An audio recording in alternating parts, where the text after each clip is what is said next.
here. You want to know how to survive a wildfire? Well, trust me, I've survived more than my fair share of burns. Here's what you gotta do.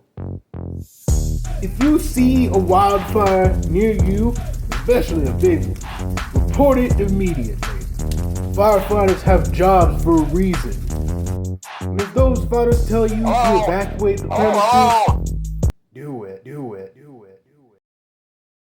Oh, there are some things you could do to make their jobs easier. If you have any form of propane, turn them off.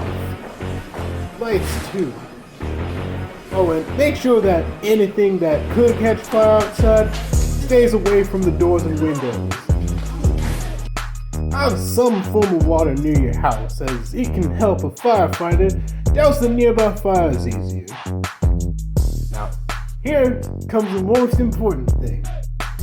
You seem to be starting a wildfire. Have a source of water nearby to douse it before it becomes a problem. Alright, ladies, that's all the tips I got. Stay safe, stay in one piece, and thank you for listening.